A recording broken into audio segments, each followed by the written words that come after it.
Abre Google Maps ahora mismo, busca Corea del Norte, mírale bien. Es un país del tamaño aproximado de Portugal, encajado entre China, Rusia y Corea del Sur, justo en el noreste de Asia. Ahora imagina que tienes que volar de Tokio a Londres, o de Seúl a París, o de cualquier ciudad del este de Asia a cualquier ciudad de Europa. La ruta más lógica, la más directa, la que cualquier niño de 10 años trazaría con una regla sobre un mapa, pasa justo por encima de Corea del Norte. Pero ningún avión comercial lo hace, ninguno. Ni uno solo de los miles de vuelos que cada día conectan Asia con Europa sobrevuela ese país.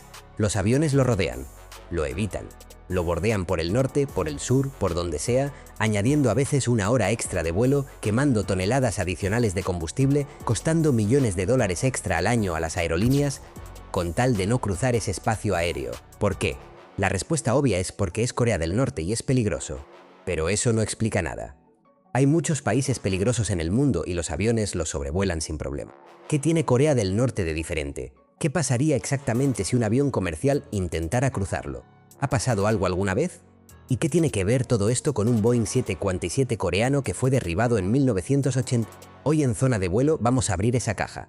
Y te garantizo que cuando acabes este vídeo vas a mirar los mapas de rutas aéreas de una forma completamente diferente. Para entender por qué Corea del Norte es un caso único, primero necesitas entender algo fundamental sobre cómo funciona el espacio aéreo mundial. El espacio aéreo sobre cada país pertenece a ese país. Es una extensión de su soberanía nacional, exactamente igual que su territorio terrestre o sus aguas territoriales. Ningún avión puede entrar en el espacio aéreo de un país sin autorización. Esto está regulado por la OASI, la Organización de Aviación Civil Internacional, un organismo de la ONU que establece las normas globales de la aviación. En la práctica, la mayoría de los países tienen acuerdos de sobrevuelo con otros países. Tú me dejas cruzar tu espacio aéreo, yo te dejo cruzar el mío, las aerolíneas pagan una tasa de sobrevuelo y todo el mundo contento. Es un sistema que funciona razonablemente bien en casi todo el mundo. Corea del Norte es la excepción más extrema que existe. Corea del Norte no tiene acuerdos de sobrevuelo con prácticamente ningún país occidental. No reconoce la autoridad de muchos organismos internacionales. No comparte información de tráfico aéreo con los sistemas globales de control. Y lo más importante, tiene una doctrina militar que considera cualquier violación de su espacio aéreo como un acto de agresión que puede ser respondido con fuerza letal. No es una amenaza vacía, la historia lo demuestra, y ese es el núcleo de todo lo que viene después. Es el 1 de septiembre de 1983, son las 3:26 de la madrugada, hora local. El vuelo local 007, un Boeing 747 de Korean Airlines, lleva 269 personas a bordo y va de Anchorage, Alaska, a Seúl, Corea del Sur. Por un error de navegación, el avión se desvió de su ruta programada y sin saberlo entró en espacio aéreo soviético sobre la isla de Sajalín. Los soviéticos detectaron el avión, mandaron cazas de interceptación, intentaron contacto por radio. Y cuando el avión no respondió, porque los pilotos no sabían que estaban fuera de ruta y no entendían que los cazas iban a por ellos, un caza Sukhoi Su-15 disparó 2 misiles. El Boeing 77 se desintegró sobre el mar de Japón. Las 269 personas a bordo murieron, entre ellos un congresista estadounidense. El mundo se paralizó. La Guerra Fría alcanzó uno de sus momentos de mayor tensión, y la aviación civil internacional aprendió una lección que no ha olvidado desde entonces. Hay regímenes que disparan primero y preguntan después. Ahora bien, eso fue la Unión Soviética en 1983. ¿Qué tiene que ver con Corea del Norte hoy? Todo. Porque Corea del Norte es, en muchos sentidos, el heredero directo de esa doctrina. Un régimen cerrado, con fuerzas armadas que operan con autonomía relativa, con misiles antiaéreos de largo alcance distribuidos por todo el territorio y con una historial probada de acciones militares sin previo aviso. En 1987, agentes norcoreanos colocaron una bomba en un vuelo de Korean Air, el vuelo KAL 858, que explotó sobre el mar de Andamán. 115 personas murieron. El objetivo declarado era desestabilizar los Juegos Olímpicos de Seúl del año siguiente. No estamos hablando de un riesgo teórico.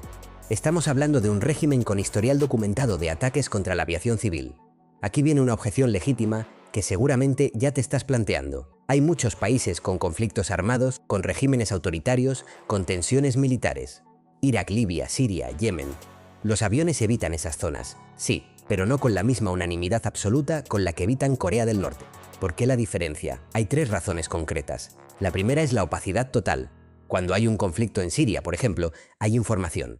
Hay zonas controladas por unos, zonas controladas por otros, altitudes consideradas seguras, corredores humanitarios. La información existe, aunque sea imperfecta. Con Corea del Norte no hay información. El país es una caja negra. No sabes dónde están sus sistemas de defensa aérea, no sabes qué órdenes tienen, no sabes cómo van a reaccionar. Y en aviación, la incertidumbre total es peor escenario posible. La segunda razón es la capacidad armamentística real. Corea del Norte tiene uno de los arsenales de misiles antiaéreos más densos del mundo. Sistemas de fabricación propia, sistemas heredados de la era soviética, sistemas modernizados. La capacidad técnica de derribar un avión comercial que cruce su espacio aéreo es absolutamente real. La tercera razón es la ausencia de consecuencias diplomáticas predecibles. Si un país con relaciones internacionales normales derriba un avión civil, las consecuencias son devastadoras: sanciones, aislamiento diplomático, presión internacional. Corea del Norte ya vive en el aislamiento más extremo posible. Las consecuencias adicionales de un incidente aéreo son para ese régimen prácticamente irrelevantes. Esa combinación, opacidad, capacidad y ausencia de disuasión diplomática, es única en el mundo. Y es exactamente la razón por la que ninguna aerolínea seria pone sus aviones y sus pasajeros sobre ese territorio. Todo esto tiene un precio muy concreto que alguien paga. Y ese alguien, en última instancia, eres tú cada vez que compras un billete de avión. Las rutas entre el este de Asia y Europa, que evitan Corea del Norte, añaden entre 30 minutos y 1 hora y media de vuelo dependiendo del trayecto específico. Eso se traduce en combustible extra, y el combustible es el mayor gasto operativo de cualquier aerolínea. Un 777 en vuelo de larga distancia consume aproximadamente 7.000 litros de combustible por hora. 1 hora extra de vuelo son 7.000 litros más. Multiplicado por los cientos de vuelos diarios que hacen esa ruta, los números se disparan rápidamente. Se estima que el desvío de rutas aéreas por el espacio aéreo norcoreano le cuesta a la industria de la aviación global varios cientos de millones de dólares al año en combustible adicional. Solo en combustible.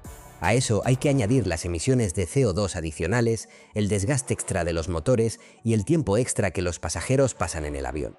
Hay un dato que ilustra bien la magnitud del problema. En los periodos en que Corea del Norte ha permitido ocasionalmente el sobrevuelo de su territorio, hubo una ventana breve a principios de los 2000 durante un periodo de relativa apertura diplomática. Las aerolíneas ahorraban tanto en combustible que el precio de los billetes en esas rutas bajó de forma perceptible.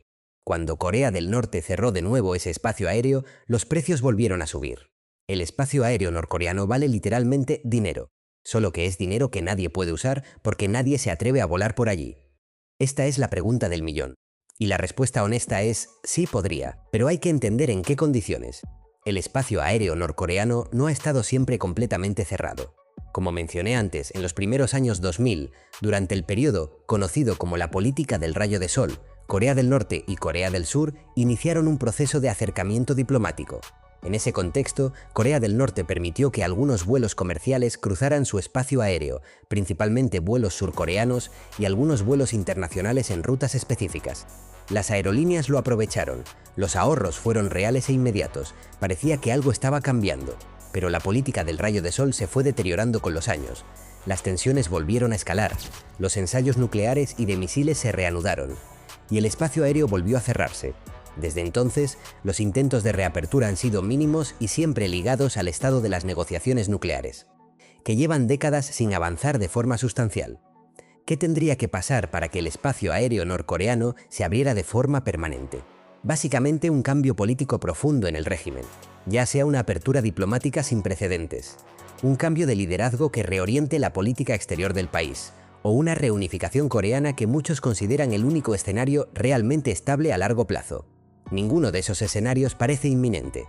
Y mientras no ocurran, los aviones seguirán rodeando ese rectángulo en el mapa, quemando combustible extra, añadiendo tiempo a los vuelos y recordando en silencio que hay lugares en este mundo donde la geopolítica es más poderosa que cualquier ruta óptima. Así que volvemos al principio. Ese rectángulo en el mapa que ningún avión cruza. No es un capricho, no es burocracia. Es la suma de décadas de historia, de un régimen opaco con armamento real, de un Boeing 747 derribado en 1983 que cambió para siempre cómo la aviación civil mira ciertos espacios aéreos, y de un cálculo muy frío que hacen las aerolíneas cada vez que trazan una ruta. El riesgo no compensa. El resultado es que cada vez que coges un vuelo de Madrid a Tokio o de París a Seúl, el avión dibuja una curva en el mapa que parece ilógica hasta que sabes por qué está ahí. Y ahora ya lo sabes. La próxima vez que estés en ese vuelo y mires el mapa de ruta en la pantalla del asiento de delante, fíjate en cómo el avión bordea ese espacio. Es uno de los recordatorios más silenciosos y más elocuentes de que el mundo real es mucho más complicado. de lo que parece desde 11.000 metros de altura. Si este vídeo te ha resultado útil, dale al like, suscríbete a Zona de Vuelo si todavía no lo has hecho y cuéntame en comentarios, ¿sabías algo del vuelo CAL 007? Porque es una historia que merece su propio vídeo. Y puede que lo hagamos. Nos vemos en el siguiente.